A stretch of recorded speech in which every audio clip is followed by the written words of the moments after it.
So we're out here today at the agri-liquid site looking at the field that was soybeans this past year for all the FFA projects that put in different treatments and different strips. So all of that yield data is now together, and each of those FFA programs are evaluating how they performed and how their treatments worked out for them. So really exciting time of the year to take a look at, well, here's what we expected and now here's what we really got, and how do all these costs and all these inputs work out together, and what's the end profit. The Ovid-Elsie group has been really great to work with throughout this year, doing these field checks to see how their crop was looking.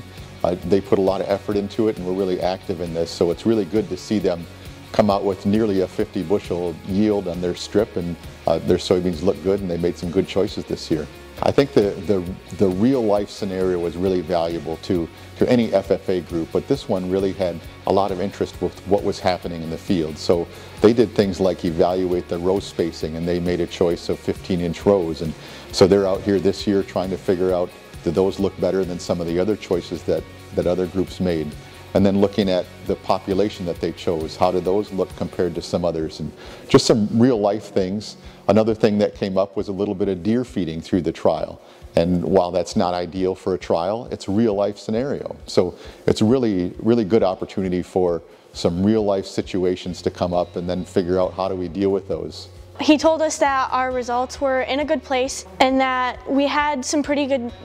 decent numbers to go along with our plot size and our results,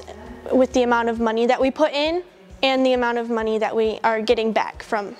our plot. My background is animal agriculture, and it's not crops and agronomy, and so I spent some time doing some searching and talking too, and so having the resource like Mark to be able to come out here and with the Michigan Soybean Committee and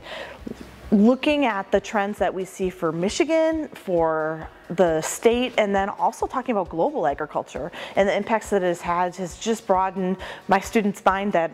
is in the heart of Michigan to understand how big soybean production is on a worldwide scale by meeting with him, and just some of the knowledge of some of the things that maybe we don't think about. Him bringing some of the different perspectives of production agriculture has been very helpful to these kids. These field trials this year were really valuable, maybe more than we even expected them to be when we were thinking last winter about how we might plan for a soybean contest here with FFA groups. And one of the big benefits to this is that there were some limited interactions between students and opportunities to work together because of the COVID restrictions. So this was just an opportunity for students to get out and see what's happening in the field, maybe do some comparisons to here's what we expected or what we were taught in the classroom, and here's how it turned out in the field. So really a good opportunity to not just use classroom experience and theoretical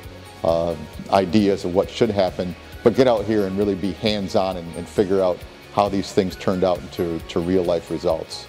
This experience has really opened my eyes about the farming community. It's helped me understand how much farmers work to get a good profit out of their crop.